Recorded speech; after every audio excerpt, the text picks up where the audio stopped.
Vamos dar continuidade, né? Nós estamos estudando a carta de Paulo aos Romanos. A passagem lida que nós fizemos nesta noite foi Romanos capítulo 2, do versículo 17 até o versículo 24. Tá? Como vocês já são sabedores, a gente está sempre procurando um livro, né? Um livro para a gente estudar, até porque fica melhor pregar assim. Porque se você pregar tematicamente, você prega, por exemplo, sobre batismo com o Espírito Santo, aí na outra quarta-feira você prega sobre salvação, aí na outra quarta-feira você prega sobre escatologia, então fica muito mais difícil você pregar dessa forma, né?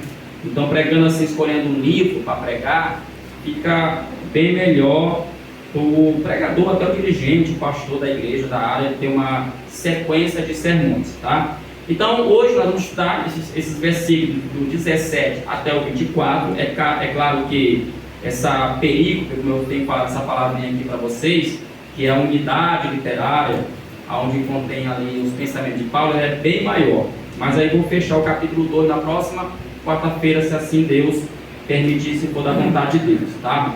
Hoje nós vamos falar apenas esses versículos, que eu coloquei eu coloquei o tema dessa unidade de teoria e prática, né? A gente costuma ouvir um ditado popular por aí no mundo, meus irmãos, que diz o seguinte, né? Aquele que você deve fazer, né? Aquilo que eu falo, né? Mas não faça, né? O que eu faço, né? É um ditado popular que tem por aí, aonde as pessoas dizem, não, você deve apenas ouvir o ensinamento, etc, tal, mas aquilo que eu faço, né?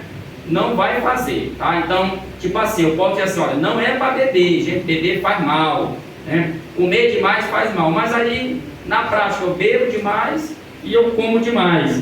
E é exatamente isso que o nosso querido apóstolo, o apóstolo Paulo, ele vai tratar aqui nesse capítulo, né? Nesses versículos 17 ao 24. Por isso eu coloquei o tema, teoria e prática. E é um texto que, para quem é pregador, principalmente para quem é pregador, e para quem é ensinador, quem está na frente de igreja, que lidera, é um texto bastante importante, porque Paulo ele foi realmente pontual em relação a esta questão de teoria e prática, onde, na opinião do apóstolo Paulo, são coisas que devem andar juntas. Então nós temos aí, meus irmãos, o primeiro ponto, aonde eu abordo, que são as características religiosas desses judeus. Se vocês observarem, se atentem à Bíblia de vocês, do versículo 17 até o versículo 20, Paulo ele vai traçar as características desse judeu, desse povo judeu. Quem era o judeu? Você sabe que os judeus eram o povo de Israel, um povo que tinha recebido lá no Antigo Testamento, desde o livro de Gênesis, ali a promessa de Deus. A gente vai ver que isso começa com Abraão, depois vai com Isaac, Jacó, de Jacó vem as 12, né? Os seus 12 filhos, que vai vir as 12 tribos de Israel, e sempre eles estão aí debaixo da promessa de Deus. Então, Paulo vai traçar aí as características desse povo judeu. No versículo 17, parte A, se você observar a parte do versículo 17, parte A, ele diz assim: eis que tu que tens por sobrenome judeus. A primeira característica que a gente pode identificar, que nós podemos identificar aqui desse povo judeu, é que esse povo se gabava, né? Eles eram muito gabosos, eles se diziam que eram filhos de Abraão. De fato, eles eram filhos de Abraão. Vocês devem lembrar que quando Jesus ele estava ali no ele estava no Rio Jordão, prestes a ser batizado, né? Sempre havia ali ao redor do batismo ali de João, várias pessoas, inclusive fariseus e judeus. E certa vez João Batista até censurou ele: vocês dizem que são filhos de Abraão, vocês dizem que são filhos da promessa. Aí João Batista fala: eu quero vos dizer o seguinte, Deus tem poder para pegar essas pedras e também transformá-las em filhos de Abraão. Porque o judeu, ele é muito orgulhoso. Irmãos, o judeu, ele é tão orgulhoso que até o dia de hoje, aqueles que seguem a religião judaica do Antigo Testamento, lá em Israel, até o dia de hoje, eles ainda estão esperando o Messias. Eles não consideram Jesus como o Messias. Na religião judaica, que é o judaísmo, Eles dizem que Jesus é um falso profeta, um falso mestre, um enganador. Vocês devem lembrar que na Bíblia Sagrada, inclusive, até o pastor Osiel pregou ontem, eles chegaram a dizer que Jesus estava possuído de espíritos malignos, né? Jesus fez uma cura, né? Curou uma pessoa lá, e ele dizia, olha, ele cura pelo poder de Beelzebul. Aí Jesus foi e censurou eles. Então eles não tinham e não têm até o dia de hoje nenhum tipo de respeito pela pessoa de Jesus, porque no judaísmo, né? As profecias que falavam do Messias, se vocês foram estudar isso com mais propriedade, as profecias falavam de um Messias vitorioso, um Messias político. E aí quando aparece Jesus, tudo é muito ao contrário daquilo que as profecias falavam, por isso que eles estão um pouco incrédulos também. Por exemplo, Jesus entra na cidade de Jerusalém, que é uma cidade importante, uma cidade sagrada para o povo judeu. Jesus entra em Jerusalém montado num jumentinho, né? E aí entra com os homens simples. Então, que Messias é esse? E no final das contas, Jesus foi morto e crucificado no madeiro. E havia uma profecia, uma palavra, que dizia o seguinte: todo aquele que fosse morto no madeiro, se fosse crucificado no madeiro, que foi o caso de Jesus, esse era considerado maldito. E aí por isso que Paulo começa, né, dizendo, olha, vocês que têm o sobrenome judeu, ele começa logo contando, vocês se gabam, né, vocês se elevam, vocês se exaltam, vocês se orgulham por ser judeus, né. Ele começa levantando logo a bola, diz, olha, vocês, né, têm esse nome, vocês são os herdeiros, vocês fazem parte da promessa que Deus fez a Abraão, etc. Tal. Então a primeira característica desses professores, desses pregadores que tinham ali na igreja de Roma, porque essa igreja de Roma, meus irmãos, era uma igreja mística, né? Era uma igreja que tinha crentes que vieram do judaísmo e também tinha crentes que vieram também lá das outras religiões, que nós chamamos na Bíblia de gentios. Então era uma igreja composta de convertidos judeus, como também convertidos gentios. Essa primeira parte aqui, desse versículo do 17 ao 24, Paulo está falando diretamente para os judeus. E ele começa traçando aqui apontando a primeira coisa, que é a questão de eles serem judeus. E aí, irmão, fazendo uma aplicação para nós, eu vou sempre estar aqui explicando e aplicando, trazendo para nós, isso é muito semelhante ao que acontece hoje em dia. Tem muita gente que às vezes, né, por fazer parte de uma igreja, eu sou da igreja A, da igreja B, da igreja C, e ele acha que a igreja dele é melhor do que a igreja do outro. Tem essa questão, a minha igreja, ela tem 500 anos, a minha igreja tem 300 anos, a minha igreja, ela tem 200 anos. Outros medem o valor da igreja pela questão da liturgia. Por exemplo, a minha igreja é pentecostal, na minha igreja tem profeta, na minha igreja tem revelação. Outros chegam até a dizer, só vai para o céu quem fizer parte da minha igreja. Se não fizer parte da minha igreja, não vai para o céu. Então essa é uma crença que infelizmente alguns têm. Semelhantemente os judeus aqui, né, se orgulhavam de fazer parte de uma tradição religiosa. Assim também tem muito crente que se orgulha, ainda bem que eu sou pentecostal, porque o pentecostal é o único que fala com Deus, é o único que sente Deus. Irmãos, isso não é verdade. Todo crente que aceitar Jesus no fundo do coração e crer que Jesus é o caminho, a verdade e a vida, e tiver sinceridade e orar, ele sente a presença de Deus, Deus fala com ele. A Bíblia fala claramente que quando Jesus ele morreu na cruz do Calvário, o véu do templo foi rasgado de alto a baixo, simbolizando que toda separação, todo impedimento que havia entre o homem e Deus acabou naquele momento. Até mesmo uma pessoa que não frequenta a igreja, se ela se ajoelhar e clamar a Deus no fundo do seu coração, Deus a ouve, porque Deus não se importa com tradições religiosas. Estou falando aqui dizendo que as igrejas não são necessárias. Toda denominação ela tem a sua importância, ela tem a sua relevância, mas não podemos atribuir a nossa comunhão, não podemos atribuir a nossa crença, a nossa fé com congregação A, B ou C. Não, a congregação é importante, mas se você não tiver realmente um espírito sincero, uma fé sincera, você não vai passar de um religioso, como era o caso aqui desses judeus. A segunda característica, está no versículo, ainda no versículo 17, na parte B, quando eles falam assim, repousa na lei. Esse povo, esses judeus, né, que se gabavam por ser judeu, eles também se gabavam nessa questão de repousar sobre lei. A palavra grega aí para repousar, né, a palavra epanapalmai, significa fazer repousar sobre algo, descansar. Ou seja, Paulo está dizendo assim para eles, olha vocês na parte B, vocês aí que descansam na lei, vocês que repousam na lei, ou seja, eles eram um povo de fato que tinha a lei. É bom lembrar que a Bíblia fala lá no livro de Êxodo que Deus levantou Moisés, Moisés tirou o povo da terra do Egito, e Deus depois que eles saíram da terra do Egito, a Bíblia fala que Moisés, né, foi convocado por Deus a subir num monte, e ali ele recebeu a lei do Senhor. Então o povo de Israel, de fato, eles tinham a lei do Senhor dentro da sua cultura, dentro da sua religião. Porque, irmãos, é bom ressaltar o seguinte: Israel, diferentemente de muitas nações, tudo na vida de Israel girava em torno da lei. A sua vida política, a sua vida histórica, religiosa, familiar, tudo girava em torno da lei. Se eles cumpriam ou não cumpriam, é outra história. Mas tudo que eles faziam estava relacionado com a lei. E aí Paulo fala que uma das características que eles tinham também era essa, que eles repousavam sobre a lei, ou seja, eles tinham a lei como garantia. Ou seja, eles não diziam que era um judeu descendente de Abraão só por dizer. Eles diziam isso porque a lei garantia isso. E aí eu fico pensando, irmão, que a mesma coisa acontece com muito crente também. Ele fala: olha, a Bíblia me garante isso. A Bíblia, como eu conheço a Bíblia, como eu interpreto a Bíblia, como eu leio a Bíblia me garante. Tem muito crente que às vezes, meus irmãos, ele lê a Bíblia, ele interpreta a Bíblia, mas interpreta a Bíblia errado. Tá? Tem muito crente enganado, indo para a igreja.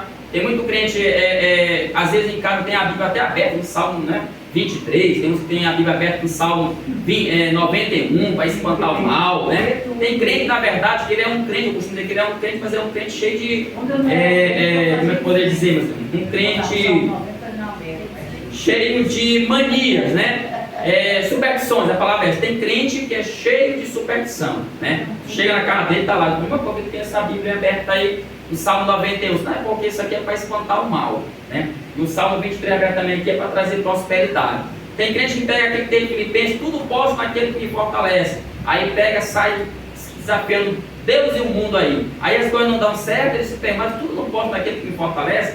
Aí ele esquece de ler o resto do capítulo. Então, ele se apoia na Bíblia, né? Aqui os fariseus, os mestres aqui, eles repousavam na lei. De fato, a lei falava em favor deles. Mas o problema, irmãos, é que eles estavam repousando de uma maneira errada. Tudo aqui que Paulo está falando, depois vai ter um desdobramento, tudo aqui vai girar em torno de uma arrogância religiosa, né? Tem muita gente, irmãos, assim na igreja. Tem irmãos na igreja que às vezes porque ele ora demais, né? Às vezes porque ele faz uma consagração, principalmente aqueles que são metidos a profeta. Esses aí são os piores, porque esses aí que são metidos a profeta, que Deus fala com ele, que eles ouvem Deus, que é até assim meio, até assim estranho, né? Eu ouvi Deus falar, o cara entra no carro, aí tu vai dobrar Deus está dizendo que não é por aqui, é por ali. Aí o cara vai dormir, diz: olha, deita meu servo, veste o pijama, não, a gente fala tudo. Tem um livro aí que circula aí, um livro, Bom Dia Espírito Santo, Ben Henrique, que foi uma febre. Esse livro foi uma febre na década de 90, quando eu aceitei Jesus. Eu lembro que as pessoas compravam muito Bom Dia Espírito Santo. Até a Avon vendia esse livro aí, Bom Dia Espírito Santo. Que é a experiência de Ben Henrique. Ben Henrique fala, ele conta a experiência espiritual dele. E ele conta que, nesse livro, ele vai contar que o Espírito Santo era o melhor amigo dele. Tudo que ele fazia, tudo que ele, para onde ele ia, tudo que ele pensava, tudo ele só fazia em concordância com o Espírito Santo. Nessa batida, digamos assim, nessa caminhada, teve muito crente pentecostal que comprou o Ben Henrique, Bom Dia Espírito Santo, e queria ter a mesma experiência. Meus irmãos, muito sobre experiência espiritual, é bom que se diga que cada um tem a sua, né? Eu não vou dizer que o Ben Henrique está errado, está certo, não estou aqui para dizer isso, mas eu sempre gosto de pontuar assim: cada pessoa tem a sua experiência. Tem gente que fala assim: crente só recebe bênção se orar de madrugada. Irmãos, isso não é verdade. A oração, ela não é essa história de madrugada, a fila é menor. Irmãos, isso não é bíblico. Você pode levantar de madrugada? Pode, ok. Mas você pode orar de madrugada, você pode orar de manhã, você pode orar meio-dia, qualquer hora. Você pode orar andando, você pode orar de joelhos, você pode orar em pé, você pode orar deitado. O que importa é que a tua oração seja o quê? Sincera. Então tem muita gente repousando, né? Repousando a sua fé em crenças, né? Na palavra de Deus, na Bíblia, só que a interpretação que a pessoa dá é errada. E aí ele gera muitas vezes mais do que arrogância, muito mais arrogância.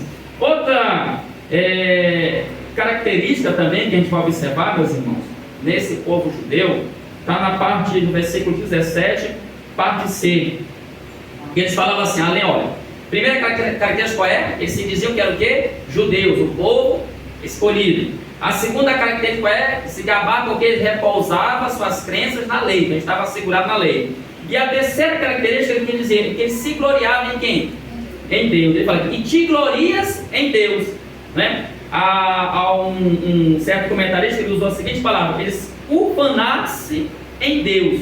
E aí eu queria aqui destacar duas coisas nessa questão de gloriar-se em Deus, porque é até estranho, né? Poxa, você fica a pensar, Paulo está censurando os fariseus, os judeus, os escribas, o pessoal lá da lei, porque eles estão se gloriando em Deus. Tem algum problema você se gloriar em Deus? É tipo assim, glória a Deus, né? Louvado seja Deus, Senhor meu Deus, Senhor meu pastor. Tem algum problema nisso? De fato não tem nenhum problema, mas pelo contexto da leitura que nós estamos fazendo aqui de Romanos, capítulo 2, do 17 ao 24, você vai observar que tem um problema. E o primeiro problema que eu quero destacar aqui, que é a questão do nosso querido irmão Paulo aqui censurar ele, é que eles estavam cometendo um pecado de egocentrismo. Porque quando eles glorificavam a Deus, diz assim, quando eles falavam assim, e te glorias em Deus, quando um judeu falava assim, que ele se gloriava em Deus, o que ele estava querendo dizer? Eu me gloriei em Deus, porque tu és gentil, tu não conheces a Deus, ou seja, tu é menor do que eu. Ou seja, tu não vale nada.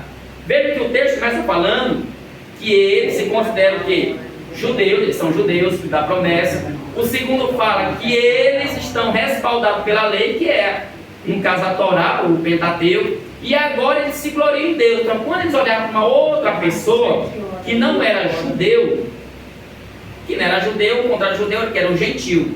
E o que era um gentil para o israelita? Para um israelita, o gentil era como se fosse um cão, uma pessoa desprezível, uma pessoa sem valor nenhum. Porque para o judeu, toda a raça humana, todas as outras pessoas que não faziam parte da cultura religiosa deles, eles estavam desprezados mesmo. Não tinham a palavra, não tinham experiência com Deus, não tinha nada, eles se achavam melhor. Por isso eles diziam, glória a Deus. Eles se gloriavam em Deus, só que esse gloriar em Deus não era um se gloriar humilde, entendeu? Era um se gloriar de arrogância. Eu sou melhor do que tu. Eu não vou muito longe, irmão, está na Bíblia isso.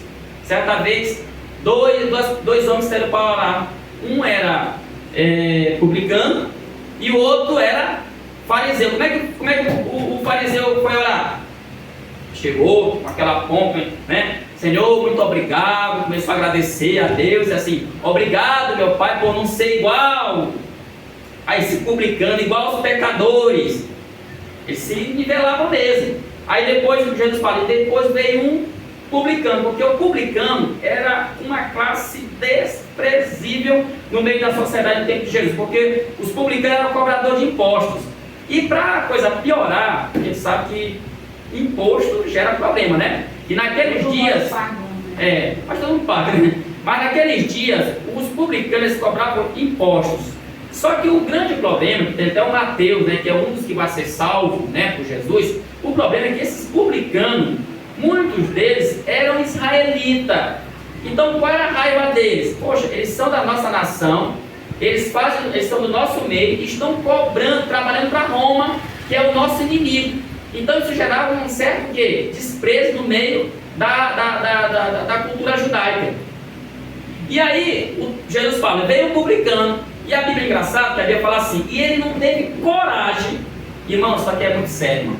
Ele não teve coragem de levantar os olhos para o céu para orar. Ele fez a oração dele, mas de cabeça baixa. Qual é a diferença aqui, irmão? Existe algum problema de glória a Deus? Claro que não. Você pode sim se gloriar a Deus. Mas esse se gloriar a Deus, como está lá em Gálatas, capítulo 6, versículo 14, não deve ser um gloriar-se de arrogância. Dizer que você é melhor. Irmãos, infelizmente isso acontece dentro da igreja hoje. Às vezes a pessoa está bem na igreja espiritualmente. Porque assim, vamos refletir aqui. O que é estar bem espiritualmente? Nosso costume cristão. Tá? Vou aqui aplicar. O que é estar bem? Quem é, por exemplo, você é batizado nas águas, tá? Aí a gente aprende que quem é batizado nas águas não pode pecar. Só que você peca. Entendeu? Você peca, tá? E aí, o que acontece? A pessoa está batizada nas águas, e aí o outro também está batizado. Aí aquele que o outro pecou, fez alguma coisa de errado, a gente não sabe, ele foi disciplinado. E aquele que é batizado, às vezes ele é arrogante. Ele diz assim, glória a Deus, né? Eu não sei igual aquele dali. Esse ali é um crente que é um... A gente até fala assim, é um crente raimundo, um pé na igreja e outro no mundo, né? Fica julgando o tempo, glória a Deus, obrigado Jesus, porque eles vão se comparando. Tu acha que esse glória a Deus, esse gloriar sem Deus, ele está sendo espiritual? Irmão, para tu ver como a vida cristã, ela é tão delicada. Eu fico às vezes pensando assim, eu estou lendo esse texto aqui, meu Deus do céu, é difícil ser crente, João Luiz. É difícil ser crente, porque a pessoa pensa, poxa, mas tem algo de errado eu falar e me gloriar em Deus? Não, não tem, mas a questão é como é que está sendo esse gloriar em Deus? Você está falando isso para dizer que você é melhor do que o outro? Ou você está fazendo porque de fato você reconhece que você não presta, que você depende de Deus, que você depende do poder de Deus, que você só anda porque Deus permite, porque você só respira porque Deus permite, você só tem o que comer todo dia porque foi Deus quem te deu, você só tem dinheiro porque foi Deus quem te deu, você só tem a salvação porque foi Deus quem te deu. Aí é uma questão. Agora, ficar se equiparando, tem gente que fala assim, eita pai, graças a Deus que a minha filha não é assim, a minha filha é uma crente, é uma santa, o meu filho é um crente, é um santo, meu marido é um homem de Deus, minha esposa não, minha esposa é uma mulher, aquela irmã é só da trabalho, graças a Deus que minha mulher é crente, glória a Deus Jesus. Aí vai ver, né, depois, aí vem a queda, depois vem a decepção, entendeu? Aí você fica assim, pô, onde foi que eu errei, irmão? O mundo espiritual, o mundo espiritual, exatamente, mamãe, você tem que orar e vigiar, exatamente. O mundo espiritual, ele é um negócio muito sério. Vida cristã, aí você fica pensando, mas Silvio, como é que ser crente? Exatamente, irmão.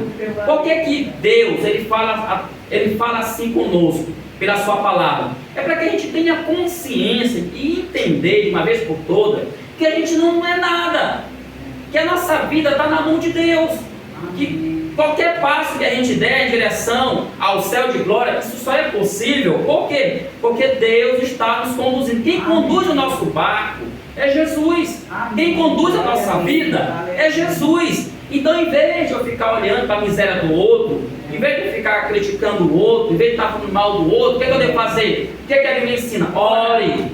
Ore para aquele que está fraco na fé. Ore para aquele que é débil na fé. Aconselha, né? Seja amoroso, ame, abrace. É isso que a gente deve fazer.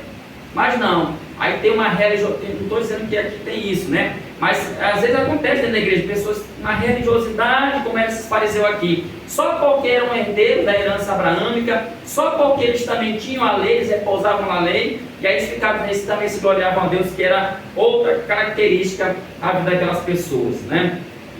Outra característica, além dessa que eu citei aqui, ainda estamos dentro do versículo 17 ao 20, 19 aí, né? 8 e 7 outra característica que eles têm aqui também, está no versículo 18, parte A, é que ele fala assim, vocês sabem a sua vontade, né? No livro de Deuteronômio, capítulo 14, versículo 8, Moisés, nesse livro diz assim, e que gente há tão grande que tenha estatutos e juízos tão justos como esta lei que hoje dou perante vós. O povo de Israel, meus irmãos, por serem detentores da lei, eles sabiam qual era a vontade de Deus. Eles sabiam, porque a lei foi dada para eles. Então, eles conheciam qual era a vontade de Deus. Observe, aqui tem uma coisa interessante, que Paulo não está dizendo assim, olha, vocês sabem a vontade de Deus porque vocês tiveram um sonho. Vocês sabem a vontade de Deus porque levantou um profeta. Não.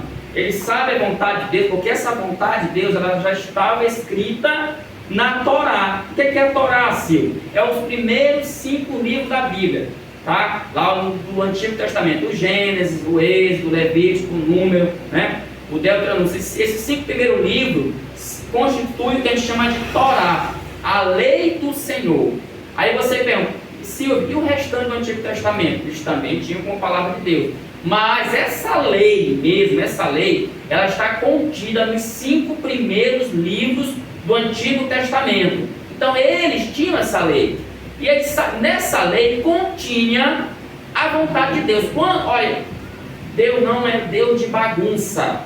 Não é Deus de bagunça. Tem muita gente que se levanta e profetiza, mas às vezes aquela profecia, ela vai de encontro à palavra de Deus. Quando os profetas, porque depois que eu terminar Romanos, eu vou começar a trabalhar os profetas menores. Eu vou pegar um pouco do Antigo Testamento. Mas se você estudar os profetas do Antigo Testamento, meus irmãos, você vai ver que eles nunca profetizaram nada que fosse encontro à lei do Senhor. Não. Pelo contrário, eles só ratificavam, ou seja, eles só confirmavam aquilo que estava na lei. Por exemplo, tu pega Elias, a maior briga de Elias com Acabe, que era o rei lá de Israel, qual era? Era a idolatria. Não está lá na lei que Deus ele condena, né? Que Deus é contra a idolatria, está lá na lei. Quando eles falavam contra adultério, não está lá na lei que Deus é contra adultério. Quando eles falavam contra a injustiça social, está lá tudo que os profetas, tu pode estudar, tudo que os profetas falaram estava contido na lei. O que a gente aprende aqui então, meus irmãos? Que o profeta, não é que a gente não acredita que Deus não possa levantar um profeta. Ele pode levantar. Mas a questão é, esse profeta, essa profecia, ela está de acordo com a palavra de Deus. Porque nenhum profeta, nenhuma profecia é maior do que a palavra. Tá? A Bíblia Sagrada é a palavra de Deus. Então ela é superior, ela está acima de qualquer profecia. Por exemplo, levanta alguém no meio da igreja e começa a dizer, olha Silvio, eu que te digo, o Senhor está me dizendo, entendeu? Que é para você casar com fulano de tal. Aí eu sou casado, eu até contei essa história aqui. Aí eu sou casado. Essa profecia não pode ser de Deus, irmão. Ela não pode ser de Deus porque eu sou casado. Deus não vai me levantar para casar com outra pessoa, com a mulher viva e eu casado. Isso não existe.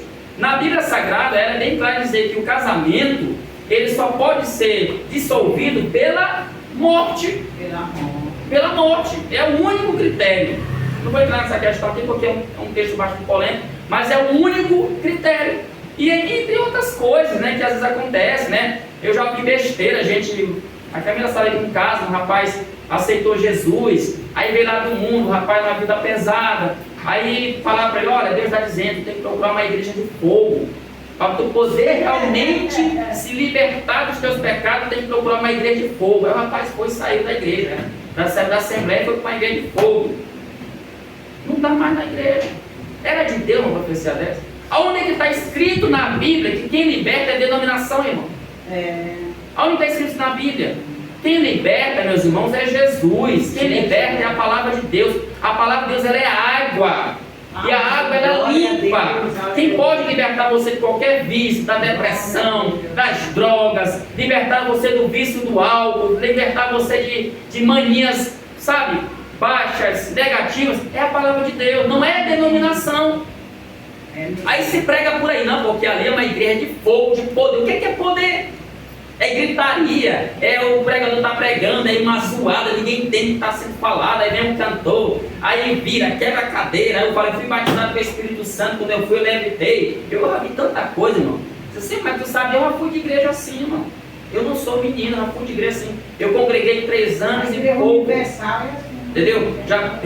Eu já congreguei em igreja 3 anos e pouco, entendeu? Numa igreja assim. Eu era assim, tá?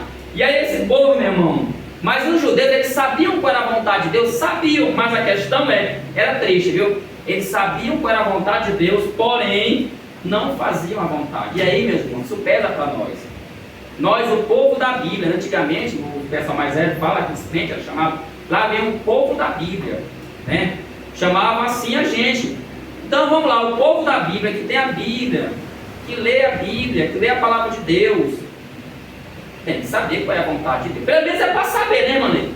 Mas infelizmente, o que a gente observa? Que hoje em dia, o pessoal está lendo a Bíblia, mas não está entendendo a vontade de Deus, não. Tá não.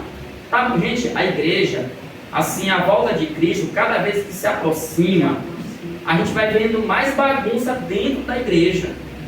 Então, é aquela questão, como diz a palavra, quem é sujo vai se sujar, vai se sujar demais, entendeu? Mas quem é limpo, por se limpar mais, entendeu? Exatamente. Então, à medida que Jesus se aproxima, a gente vai vendo mais problema e confusão dentro da igreja. Ou seja, toda hora tu vê alguém no YouTube, na internet, aí de forma geral, pregando. Outro dia, viu, irmão? Mas outro dia aí teve uma polêmica, né, com um pastor famoso aí, que pastor famoso, pentecostal, já pregou aí, é da Assembleia de Deus, entendeu? Pregando, aí depois ele se retratou, né? Já tinha falado da besteira, falando que a Bíblia não é a palavra de Deus, mas ela contém a palavra de Deus, nem toda vez.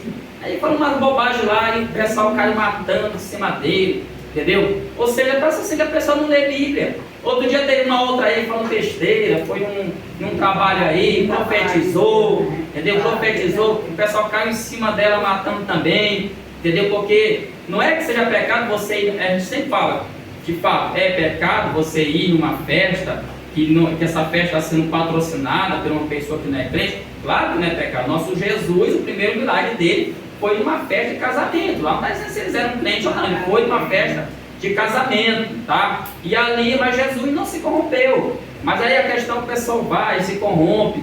Então, meus irmãos, eu não sei que o povo da Bíblia está meio perdido. Porque a Bíblia, se ela é a palavra de Deus, ela tem que ser a bússola do próprio crente. Só que os próprios crentes estão sem saber o que fazer. A pessoa está na igreja, irmão, esse negócio é tão sério, a pessoa está na igreja, e aí ela de repente assim, rapaz, eu vou sair daqui, porque aqui é uma igreja pequena, aqui não tem estrutura. Eu vi isso essa semana, né? E assim, rapaz, estrutura de igreja atrai igreja. Irmãos, é a verdade mesmo, isso é verdade. Estrutura de templo atrai pessoas, atrai. Igreja assim não atrai gente não. A pessoa entra, aqui ela pode até congregar um tempo, alguns, mas depois não, aqui não dá pra mim não, aqui é muito pequenininho, aqui é muito, né? É muito quente, entendeu? Aí eu fico pensando, meus irmãos, quando eu aceitei Jesus, eu lembrei, eu ainda fui em lugares assim. Aqui os mais velhos sabem. Cansei de ir em igreja, irmão, de taipa. Pois é. Cansei de ir em igrejas que não tinha nem banco, eles botavam uma fogueira no chão, botavam uma tábua. Não tinha e ali, estrada. pois é, era assim que era os cultos. Aí agora não, o povo fala, não, porque eu tenho que. Tem gente, irmão, se congregando por causa de tempo. Agora, a questão, meus irmãos, aí a pessoa fala, não, porque eu estava orando, aí eu senti de Deus de mudar de igreja. Mudar de igreja para quê? Mudar de igreja para quê? Para que eu vou mudar de igreja? O que tu vai fazer naquela outra denominação que tu não pode fazer aqui? É isso que eu quero entender. Se lá ora, aqui também ora. Se lá evangeliza, aqui também evangeliza. Se lá prega a Bíblia, aqui também prega a Bíblia. Se lá se prega sobre o dízimo, lá também prega sobre o dízimo. Qual é a diferença, meus irmãos? Será que de fato a gente está lendo mesmo a Bíblia e entendendo qual é a vontade de Deus? Como os fariseus lá diziam que eles sabiam qual era a vontade de Deus, por ter a lei. E a gente tem a Bíblia, a gente sabe qual é a vontade de Deus. E qual é a vontade de Deus mesmo? Não, é porque o dirigente da congregação, o pastor da área, o missionário, ele não me dá oportunidade para me cantar. Eu cantava tanto, né? Eu pregava tanto e não me dá oportunidade. Então a vontade de Deus para ti é só pregar. Isso é outra coisa errada, meus irmãos. Pessoas acharem que fazer a vontade de Deus é vir aqui dar a doutrina quarta-feira. Se vocês quiserem dar a doutrina, eu deixo você dar, não tem problema não. Pode estudar, vem aqui pregar aqui, eu não vou achar ruim, eu ficaria até contente. Poxa, a igreja está avançando, os irmãos estão pregando, né? Mas tem gente que mede a vontade de Deus por essas coisas. É ser um professor de escola dominical. Aí tem aqueles que medem a vontade de Deus porque ele faz parte de um grupo de coreografia, um grupo de teatro, né? É um grupo de ornamentação. É assim que o pessoal mede. Mas o que é a vontade de Deus mesmo? Será que Jesus chamou a sua igreja para fazer? Se a gente for ler nos evangelhos, para que Jesus chamou a igreja? Os primeiros discípulos de Jesus, ele disse o seguinte: Pedro, larga essa rede e me segue, porque agora eu vou te fazer pescador de homens. Amém. Jesus chamou a sua igreja, irmão, para pescar almas para o seu reino. Amém. Eu estava conversando essa semana com o pastor, e ele dizia: Silvio, é incrível como dentro da igreja o número de ensaios supera o evangelismo. É verdade, não é muito ensaio, a igreja ensaia demais. Aqui não tem tanto ensaio, né? Aqui nem tem, na verdade. Mas, irmão, tem lugar aí, meu irmão, todo dia é uma loroca. Chega ao final do ano, meu irmão, não sei onde é que o pessoal tira tanto fôlego, tanta energia para ensaiar. Aí tu vai falar para irmão, tá? Irmão, nós estamos fazendo a obra de Deus. Estamos fazendo a vontade. De nada, tu está fazendo é a tua obra. Tu está ali para te aparecer. Depois para sair na foto e depois lá no final do trabalho, do pulo da festa, parabéns para onde tal, porque sem você essa festa não poderia ter acontecido. Aí, e alguém fala isso? Tem gente que infelizmente fala isso, né? Outra característica também, irmão, se encontra no versículo 18, parte B.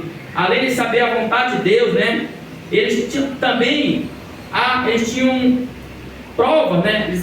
Na verdade, prova não. Eles aprovavam as coisas excelentes. Ou seja, o povo de Israel era tão vaidoso, como eles tinham esse conhecimento da palavra, eles diziam o que era certo e o que era errado. Eles chegavam, e não era só para o gentil não, porque sempre houve isso, dentro da religião judaica, tinha aqueles que não tinham tanto conhecimento da lei, porque tinha lá os fariseus. O que era um fariseu? O fariseu era um doutor, o fariseu era alguém realmente perito na Torá. Tinha um escriba. O que era um escriba? Era um copista, era aquele que copiava livros, mas também era um cara que lia, uma pessoa também que tinha muito conhecimento também da lei. Tinha os saduceus também, e tinha o povão, sempre teve isso, o povão. Então eles diziam, olha, o que é certo, o que é errado. Qualquer dúvida, eles perguntavam aos fariseus, olha, isso aqui pode, isso aqui não pode. Ele chegava lá e dizia.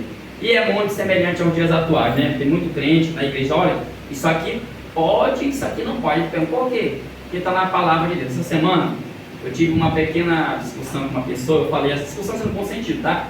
Eu falei para ela assim, olha, eu estava conversando sobre ministério, né? Eu disse que tem uma ideia por aí que diz que o ministério pastoral, ele é também da mulher. Irmãos, eu não concordo com isso, tá?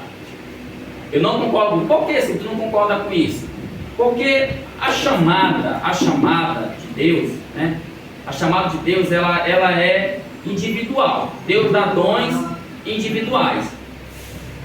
Aí a nossa discussão foi porque se Deus chamar uma pessoa, Deus chamou o irmão Luiz, o ministério pastoral. Aí a irmã Neide não quer, eu não quero ser esposa de pastor. Mas Deus chamou ele. Como é que fica isso, irmão? Aí ela responde, não, se ela não quer, então é melhor não aceitar. Como é que eu vou dizer não para Deus? Isso não existe. Aí eu peguei e falei, olha, lá em Efésios e Colossenses fala o seguinte, que a mulher deve ser submissa ao marido. Lá está escrito assim. Então, se a mulher não aceitar, ela está pecando. Cadê essa palavra submissão? Aí qual foi a nossa discussão? Não, mas aquela palavra ali, ela só se aplica em relação doméstica. Não, Senhor. Em todo negócio, Paulo está falando isso. Claro que lá também fala do marido. Só estou colocando a situação porque foi aonde a nossa discussão foi mais acalorada. Porque Paulo também fala para os maridos, ame, né, a sua esposa como Cristo amou a sua igreja. E aí vai falando para a mulher, ele fala para os filhos e fala até para os servos. Para todo mundo ele dá uma ordem ali.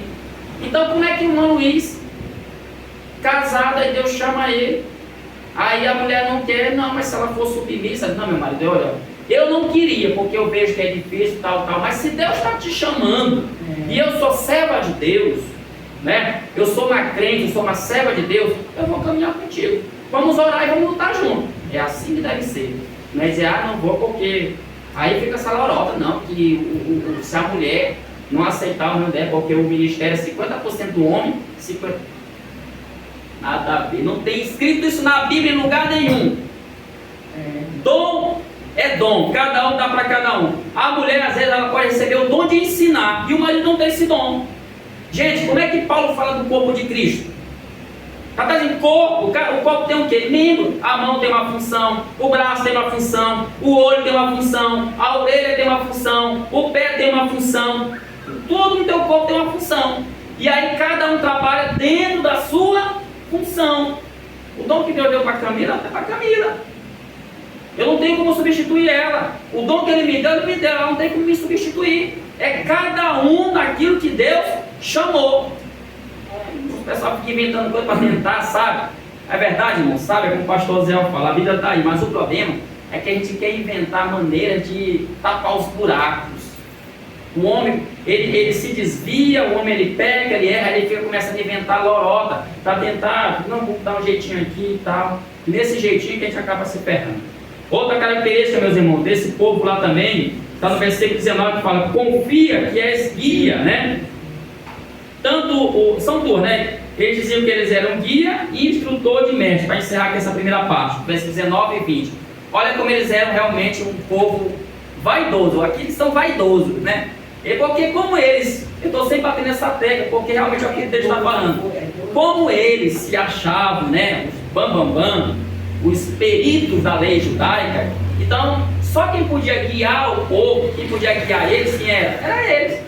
Esse versículo 20, irmão, isso aqui, esse versículo 20, vamos dar aqui o versículo 20, só para, ele fala assim, instruidor dos nécios, mestre de crianças, que tens a forma da ciência e da verdade na lei, né? No versículo 19 fala assim, e confias que és guia dos cegos, luz, olha o tamanho da petulância, luz dos que estão em trevas. A Bíblia não fala que Jesus falou assim, eu sou a luz do mundo, tem na Bíblia isso? Eu sou a luz do mundo, Jesus não falou isso? Pois é, eles também, de acordo com o Talmud babilônico, que é um escrito judaico, esses doutores da lei, esses caras que eram realmente lá em cima, que dominavam a palavra, que eram entendidos, eles se consideravam uma luz para o povo menos entendido. Eles eram a única luz que podia iluminar aquele povo para se chegar a Deus. Para vocês verem como é que era o tamanho da petulância, né? Da arrogância religiosa que eles tinham. E, irmãos, não é diferente hoje. A história está aí, não deixa ninguém mentir. Na Idade Média, a igreja, ela claramente, ela dizia muito isso, né? Que a revelação de Deus, ela se dava através de quem? Do Papa, dos bispos, né? Do padre. Então, a palavra deles era a palavra de Deus. Só que não é só na Idade Média, hoje também tem líderes por aí de igreja que eles são abusados. Tem líder de igreja que ele é abusado, essa é a palavra. Ele vai dizer mesmo, olha, Deus fala através de mim. Se você fizer alguma coisa, entendeu? Contrário. Eu sei da tua vida. Entendeu? Se fizer alguma coisa ao contrário, entendeu? Sem o meu conselho, sem o meu consentimento, vai dar errado. Irmão, não é assim. Não é que a gente não vai procurar o nosso pastor. Não é que a gente vai conversar com o nosso... A gente até deve conversar. É bom que a ovelha converse com o seu pastor. É bom que a ovelha, né, tenha uma prosa ali, converse. Mas tem certas coisas, irmão, que sinceramente eu vejo desnecessário. Mas aí tem líder que ele é abusado. Ele acha que ele é a luz. Ele acha que ele é a luz. E não é luz não. Ele está mais para a treva do que luz. Tem uns aí que estão mais para a treva do que para a luz. Não vai julgar porque não cabe a gente julgar ninguém aqui. Mas aí por que acontece isso? Porque o crente, eu volto a dizer, está com a Bíblia na mão, né? Está com a Bíblia na mão, mas não entende o que está falando a Bíblia. Irmãos, o teu melhor pastor, o teu melhor líder é a Bíblia. O pastor que não tiver compromisso com a Bíblia, pode jogar fora. Paulo falou lá em Gálatas, claramente, olha, é o seguinte, eu estou aqui, beleza, mas se descer um anjo do céu, pregando um outro evangelho, se aparecer outro aqui pregando um outro evangelho, se até eu pregando outro evangelho seja considerado maldito, a Bíblia está acima de tudo isso, irmão. Eu não entendo, mas sabe o problema? Eu volto a falar, as pessoas não lêem Bíblia. Quando eu falo ler Bíblia, é estudar a Bíblia. Amém. Não é só aquela leiturazinha que tu faz, não. Aí te convida a igreja para vir para a escola dominical, vem aprender a palavra, não vem. Uma preguiça do tamanho do pé. Tem uns crentes que, não vou, é porque eu já passo a semana toda acordando cedo para trabalhar. Irmão, vá aprender a falar. Se tu não consegue, por conta própria, estudar a Bíblia, se tu não tem esse entendimento para estudar a Bíblia, então venha aprender com quem sabe. Até você aprender a caminhar com suas pernas próprias, para não ficar sendo enganado por aí. É triste, mas é o que mais acontece. Olha, tem gente na igreja, sabe por que é explorado? Porque não lê Bíblia. Aí a gente vê os testemunhos aí está cheio de escândalo, cheio de problema. Por quê? Não lê Bíblia. Isso é a verdade. Aí nós vamos agora a partir do versículo 21 ao 24 para encerrar. Tá? Então. Vai encerrar. Vai encerrar, tem 10 minutos aqui. A gente esse relógio porque eu fiquei perdendo sem o celular aqui. Nós temos do versículo 20 ao 24, irmãos, o seguinte, aí engraçado, né? Esse povo tinha todas essas credenciais, né? Todas, vamos lá, só recapitulando, eles eram o quê? Herdeiro, né? Da promessa abraâmica, eles eram judeus, eles estavam repousados sobre a lei, né? Eles também se gloriavam em Deus, também sabiam qual era a vontade de Deus, né? Sabiam aprovar o que era certo e o que era errado, tinha essa condição de dizer o que era certo e o que era errado. Eles se consideravam guia de cego e também instrutor e mestre. Tudo isso era credenciais deles. Está aí dos versículos 17 ao 20. Mas quando chega no versículo 21 ao 24, aí Paulo ele rasga o verbo com eles. Tipo assim, rapaz, vocês são tudo isso, mas aí o que adianta? Aí entra aqui um paradoxo, ou seja, entra algo assim contraditório, entra a contradição. Ele começa no versículo 21, dizendo o seguinte, no versículo 21 ele fala assim: tu, pois, que ensinas ao outro, não te ensinas a ti mesmo? Tu que pregas que não se deve furtar, furtas? Então, duas coisas aqui primeiro que vai chamar a atenção. Primeiro, olha, vocês que ensinam. Ou seja, eles eram mestres.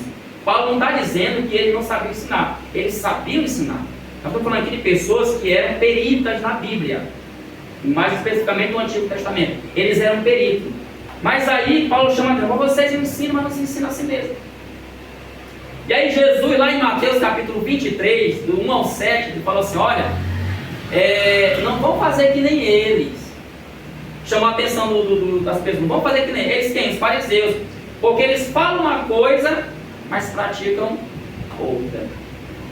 Tiago, lá em Tiago, meus irmãos, capítulo 3, versículo 1, está escrito assim. Claro que está um pouco fora do contexto, mas tem a ver com o que ensina. Diz assim, ó: meus irmãos, muitos de vós não sejam mestres, sabendo que receberemos mais duro juízo. Irmão, eu até brinco às vezes, quando eu aceitei Jesus, eu sempre achei muito bonito ensinar. E eu orei, pedi a Deus: Senhor, me dá o dom de ensinar, inspirado, vendo pessoas ensinar bem. Então eu pedi isso a Deus. Mas hoje, olhando bem, disse: rapaz, se eu tivesse talvez a maturidade, o conhecimento que eu tenho, ele disse: não, Senhor, eu vou ficar só na igreja mesmo, só ouvindo.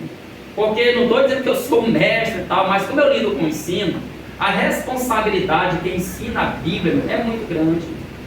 E aí, Tiago está falando aqui no capítulo 3, versículo 1, que o juízo vai ser grande sobre quem ensina. Por quê? Porque o ensinamento errado, ele pode levar uma pessoa para o inferno. O ensinamento errado pode levar uma pessoa a se afastar dos caminhos do Senhor. O ensinamento errado pode matar a fé de alguém. Então, por isso, sobre essas pessoas, vai ter um juízo maior. Mas só que Paulo, aqui no versículo 21, ele fala: olha, primeiro procura te ensinar a ti mesmo. Né, irmão Márcio? Procura te ensinar a ti mesmo. Ou seja, tu vai pregar, tu vai ensinar, isso serve para mim, né? Tu vai ensinar primeiro, estuda a Bíblia para ti mesmo. Lá em Hebreus fala que a palavra de Deus, ela é uma espada de dois gumes, ou seja, uma espada que ela corta dos dois lados. Como os pregadores aí falam, ao mesmo tempo que ela, quando ela está sendo pregada, ela corta de lá, ela também corta de cá. A Bíblia não é só para quem está ouvindo, a Bíblia também é para quem está falando. Esse é um ponto. Segundo ponto, ainda nesse versículo, a pregação, meus irmãos, ela só tem sentido quando ela é vivida. Aqui a pior parte que tem para o pregador. Aqui é o calvário do pregador, é aqui. Porque, irmão, pregar é muito legal. Pregar é o máximo. Vou usar até uma linguagem aqui dos adolescentes. É o máximo pregar. Mas, irmãos, como eu sempre digo para os meus alunos, quando eu estou falando de mulher, difícil não é tu aprender a fazer um sermão. Bota lá o texto, aí tu desenvolve o tema, introdução, desenvolvimento, conclusão e aplicação. Isso aí é técnica. Isso aí a gente aprende com o professor. Você aprende um curso de pregação, você aprende lendo um livro, mas o grande X da questão é acreditar no que tu prega e principalmente viver o que você prega.